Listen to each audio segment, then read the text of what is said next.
Good morning, everybody. Crafting Journey here, that journey chick on Instagram.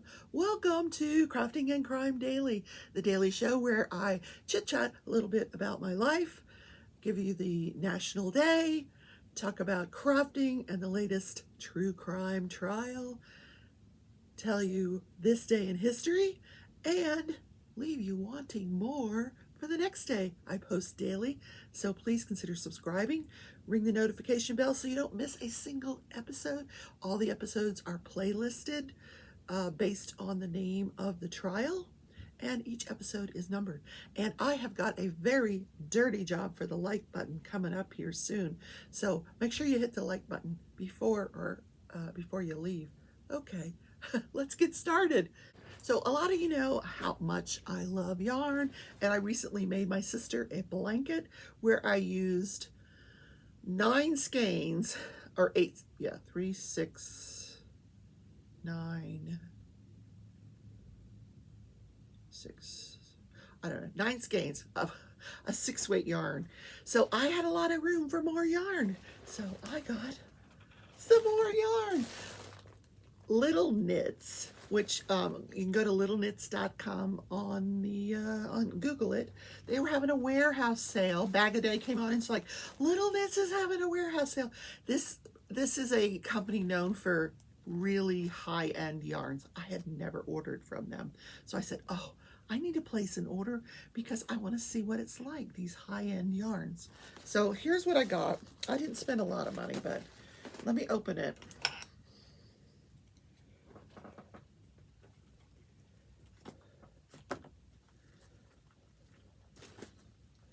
You always have to be careful with this packaging because you don't want to cut the yarn. And they really do package it very well. So I'm just going to take out 1 skein of this. Now, this is beautiful. It's called James Brett Marble Machine Washable Double Knit. This is 100% acrylic, but oh, it's super soft. And it's got pinks and blues. I don't know because of this lighting if you can see it very well. Pinks and blues. Look how pretty that is. That is going to make a fabulous something or other. Oh, because I've got 5 skeins of it. I bought, it was like a package deal. You get 5 skeins. And I think it was like $20 for the 5 skeins. Yeah. Then I got this other, I just wanted to try this 1 skein of this. I think I might scarf it. I don't know if this is enough, but look how beautiful that color is. Isn't that beautiful? What are you doing?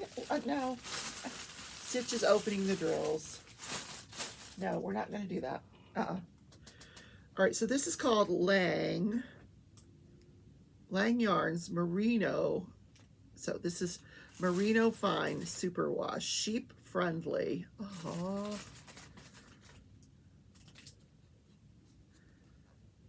Maybe I'll make a pair of socks out of them. I don't know. So what is the weight on this? Why did I order just 1? I don't know why I ordered just 1. That doesn't make any sense, but I did. I usually order 3 of anything. Virgin wool, 100% merino fine virgin wool. I guess I just wanted to feel it. I will figure out something to do with this poor little 1 skein of yarn. Yeah. Why did I order just 1? What was I thinking? I don't know. But so I got these, yes, to add to my collection. Do I have any more on the way? No, I don't think so. I think that's it. Oh no, I lied. I've got some Lion Brand on the way. Lion Brand always takes long to ship. I don't know why. Little Knits, this was pretty quick shipping. Yeah. Few days. Yeah. So, yeah. So I'm filling up my shelf again. Yes. We will put this back in the bag. I'll just pop this in one of the drawers over there. So let's start with our planner. I did decorate yesterday. We're not going to do it on camera like last week where we did the wrong week. Yeah, during the Zoom yesterday, I did my decorations, and I went a little bit crazy with the stickers. Yeah, because I have all these fall stickers. Look how adorable. This is like a little tree here, and then I just, put stickers everywhere. Some acorns.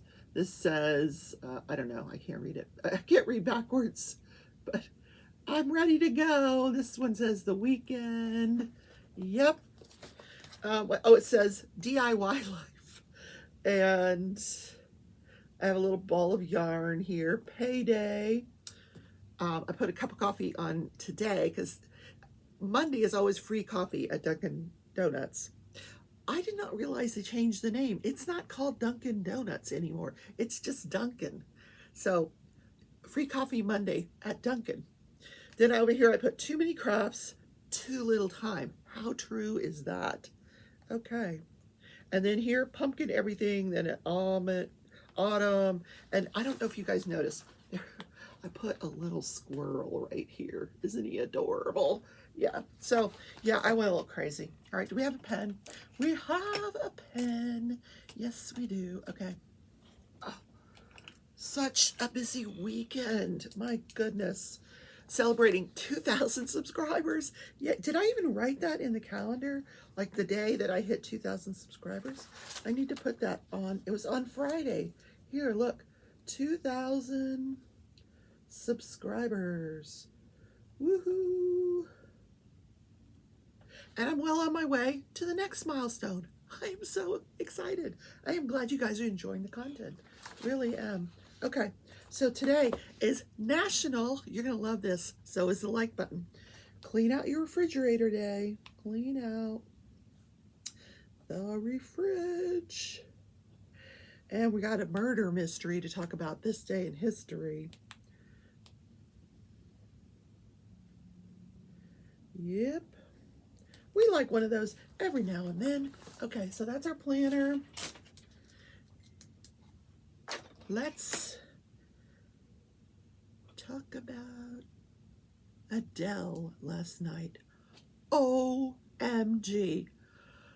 I was mesmerized. Like, her voice is amazing. All right, what am I talking about? CBS last night, 7:30 p.m. If you missed it, go back and watch it on demand. Adele did a concert, a very intimate concert with probably not more than 100 people and like 100 famous people. I saw talk show host, what's her name? Well, Oprah, she hosted the thing. But, oh my gosh, I have Alzheimer's. What is her name? Anyway, James Corbin was there, Lizzo, Marissa McCartney, gosh, the list goes on of famous people that I saw in this audience. And it was at this observatory outdoors. As the sun was setting, she comes out, she sings hello, hello. Yeah, I can't sing like her. And then they timed it so the next song, which was Skyfall from the James Bond movie, was kind of as the sun was setting and the lighting was awesome. And she has a lot of new music and I was just blown away. First of all, she lost 100 pounds. She looks fabulous, still sings as amazing as ever. And then later on in the show, she brings out this couple. The woman is blindfolded. The audience is completely quiet. She brings out the guy, it's a marriage proposal, So he brings her out blindfolded. She's like, what's going on? Where are we? And so he takes the blindfold off and she's looking around. That you can't see Adele because she's completely in the dark, but she sees the audience. She's like, who are these people? And so he proposes, and then all of a sudden you see Adele and she sings my favorite song ever from Hope Floats. When the rain is blowing in your face and the whole world is on your case. I could offer you a warm embrace to make you feel my love. What? No, I'm not going to go on.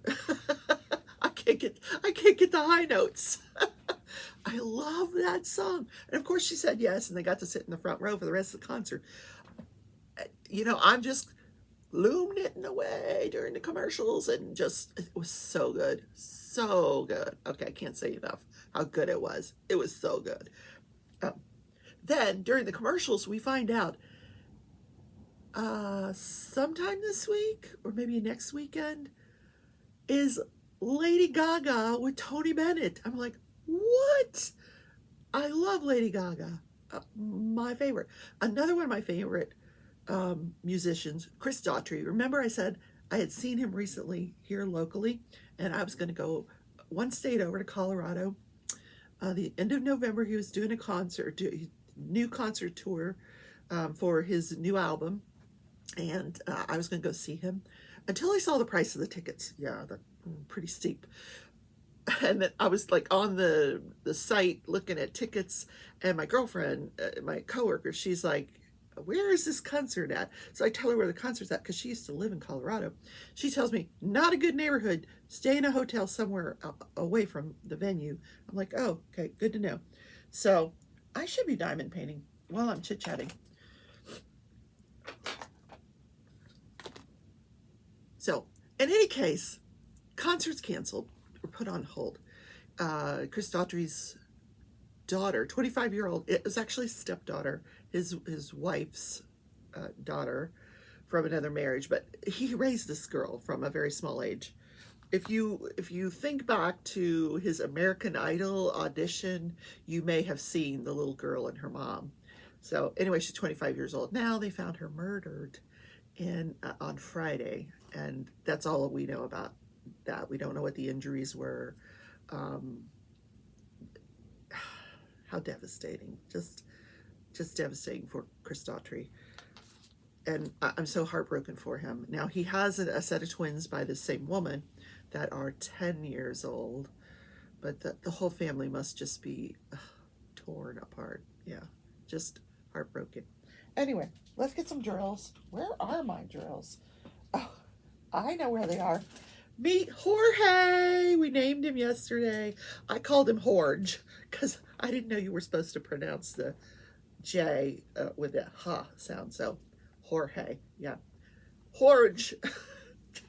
So I don't know, should we call him Horge or Jorge?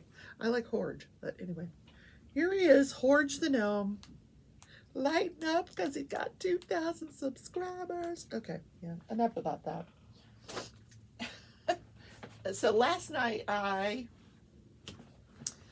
finished, this was what I was doing during Adele, finished this. This is my loom knitted stocking cap. I'm not going to put it on, but you put it on and it just kind of hangs there, because I want to take the rest of the yarn and make one of those pom-poms to put on the end of it. Yeah.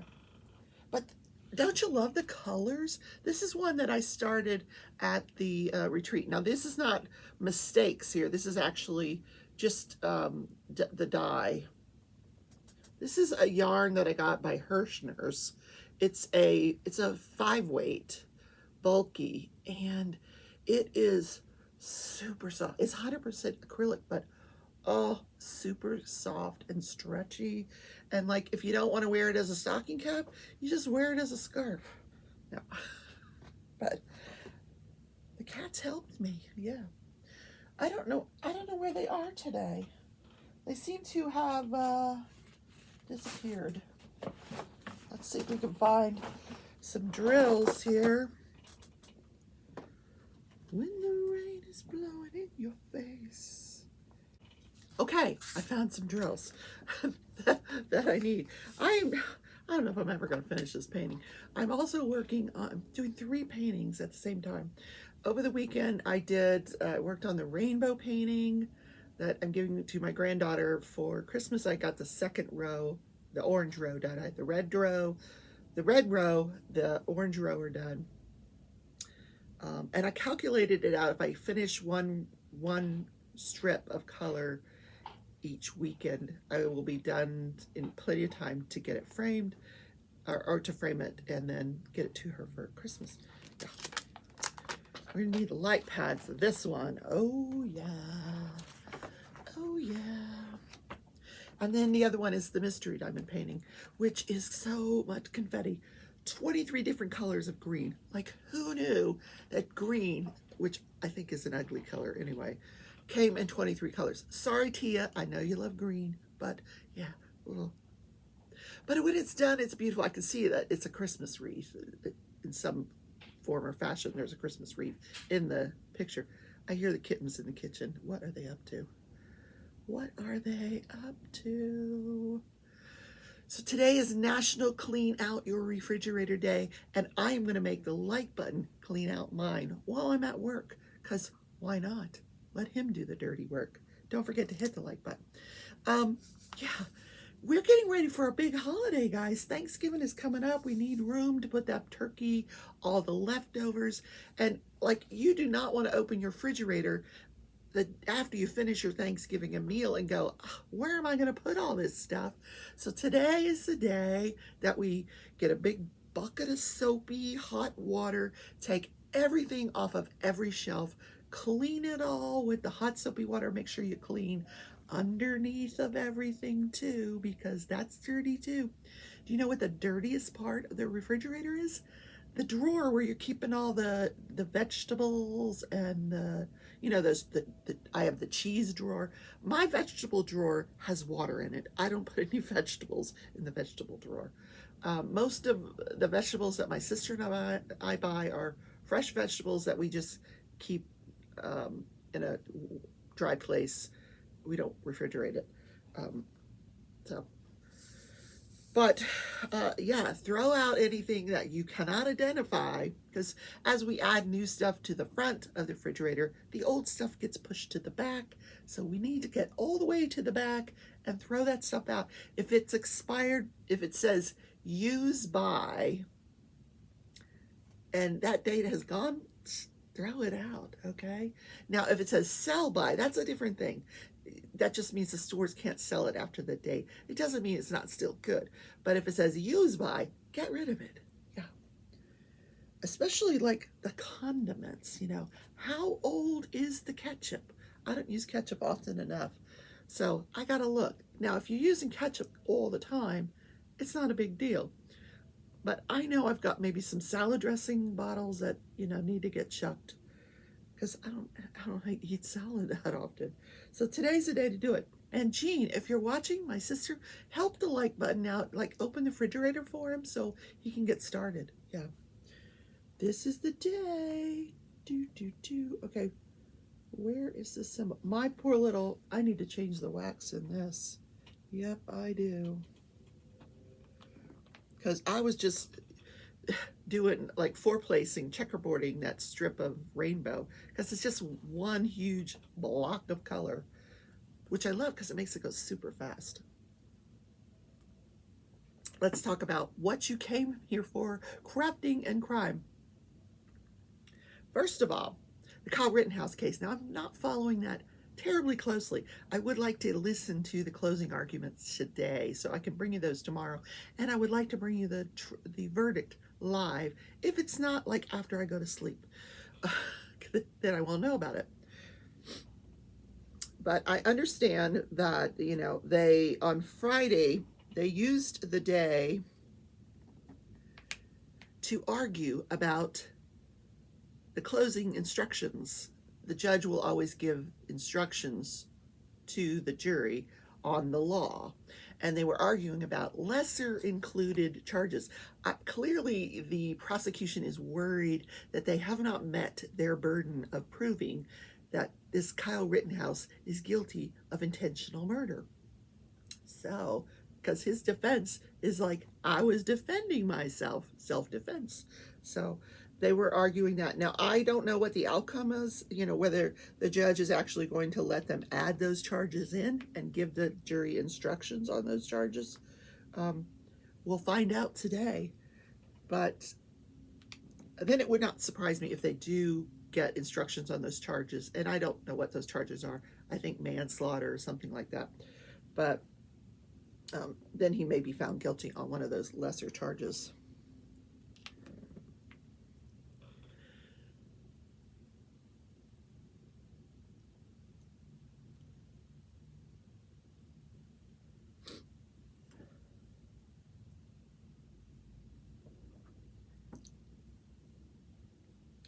Now we can talk about the Ahmaud Arbery case. Such an interesting case. You know, we had a Zoom yesterday, and there was probably 12 to 15 people in the Zoom, and we got into this conversation about the Rittenhouse case and the Arbery case, and it got really intense. Not heated, but it was a very intense debate about the evidence, about people's feelings on the evidence. This is a very hot button issue, this racial issue in our country. Like, it's so sad. This Arbery case, they went after this black man who was jogging in the neighborhood, but he hadn't committed any crime. And the evidence that we saw on Friday we see that 12 days before the events surrounding the killing of Ahmaud Arbery, 12 days before, the McMichael father and son called the police because they saw the black man on the property, this house that was being constructed. So the police officer comes out, and there's the McMichael, there's Dad McMichael, and Travis is the one that had called the police. So the cop is like, "Where is Travis?" And the cop had grown up in this neighborhood. He knows everybody too. "Where's Travis?" "Well, Travis is armed and he went that way to look for him." Travis is armed and he went that way to look for him. What?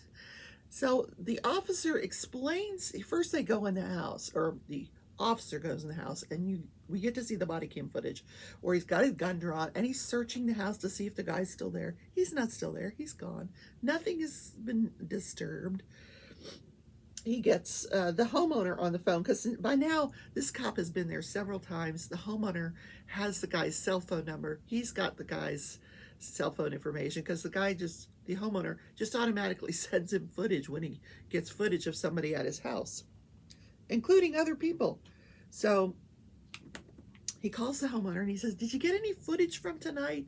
And I don't remember if he did or not, if he actually did come up with footage.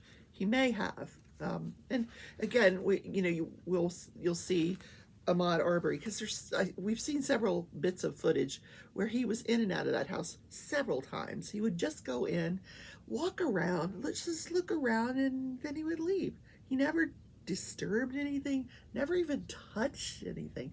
He just walked in, looked around, and then he would leave. So the cop explains to the McMichael father and son that he hasn't done anything wrong. The homeowner has said he hasn't taken anything.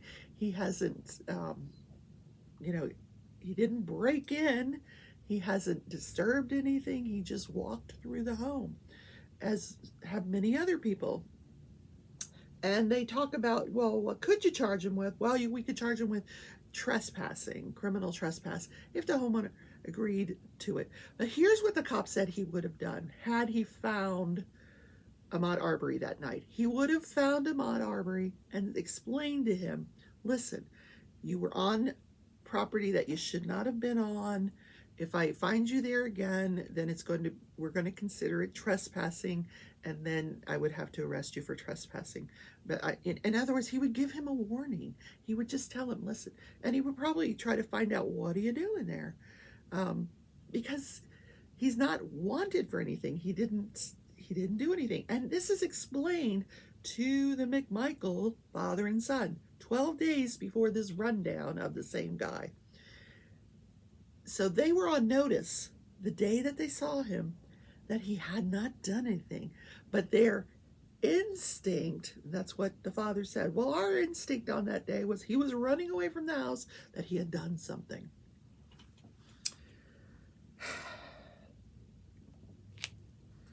Sad. So sad. Now, that cop was on the stand for a while, and apparently there's a civil suit being filed by the Arbery family, and that cop is individually named in the civil suit. I would like to get a hold of that and find out what the allegations are. I imagine it's probably the police department, a few individual officers, the McMichaels. I'm gonna look into this civil suit because I'm curious. Because even if they didn't find these guys guilty, it doesn't mean they couldn't still have the civil suit against them for wrongful death. Absolutely. And that would be one that the city would probably try to settle. Now, what in the world did the city do wrong? Well, the city knew, was on notice 12 days before, that crazy Travis McMichael is running around with a gun looking for somebody who didn't even commit a crime. Put your gun away. Man. I'm not going to say one way or the other my belief on guns, but you certainly have the right to have a gun and protect your own property. Yes. And your own life.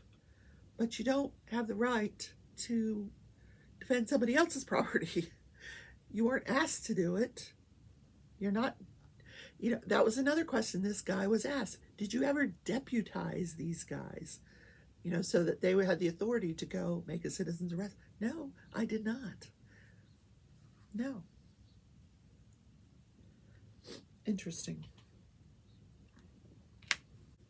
So I don't know how close the prosecution is to wrapping up their case. Not sure. They're pretty far into it, so I'll get a gauge on that today. But my focus today will probably be closing arguments in the Rittenhouse case, because I didn't get to hear the evidence of the 30 witnesses that took the stand. So I kind of want to hear the summation of the evidence from the attorneys to get a feel for it. Just curiosity. You know what they say about curiosity? Killed the cat. So, let's talk about this day in history. I have a really interesting murder case. In 1946, Arthur Eggers killed his wife. Now, this is this meek little man. He works as a deputy sheriff. I don't know how he became a deputy sheriff, but he's working he's the desk clerk at the deputy sheriff's office. But he is a sheriff. He's very calm with people. He known to have an inordinate amount of patience with people, so which is why he had the position that he did. But it was also well known that while he was working, his wife was home with other men. She'd bring them in the house. The neighbors would say it was constant. They were coming and going, and she always had all these. She'd pick them up at truck stops, and she would tease him about it, about how they were big and burly, and he was meek and mild, and she just treated him horribly. So he comes home from work one day in 1946, by the way. He comes home from work on this day in history, and he sees another man run out the back door. So he goes in the house. There she is, laying naked in all her glory. And he's like, "What are you doing? You're sleeping with another man?" She's like, "So what?" And he's like, he's had it. He's like, "I'm done." He shoots her, takes his gun, boom, boom, you're dead. Shoots her a couple of times, cuts her head off, cuts her hands off, because he doesn't want anybody to be able to identify her. Has a hacksaw. Ugh, gross. Just saying. And wraps her up in a blanket, sticks her in the trunk of the car, throws her off a cliff. Well, she's found by some hikers the next day. And I don't know what he did with a hand and the head. They were never found. So she's found by some hikers the next day. And simultaneous to this, he's at the station reporting her missing. So the way that they didn't suspect that this body that was found was his wife, because he described her completely different. Like, she was tall, and like his identification or his description of his wife did not match the description of his actual wife. So they didn't put the two and two together. But on one of the feet of the body, the corpse had bunion surgery. That was clear. So they looked at the wife's medical records, and she had had bunion surgery. So, psst, you're dead. You caught him. he's been caught. So he was sentenced to the death penalty, and he was executed for his wife's murder. So sad. Gas chamber at San Quentin. I didn't know they did the gas chamber. Gas chamber? Oh, how horrible. Yeah. All right, that's the show. I gotta go to work. Gotta go to work. Guys, have a fabulous Monday.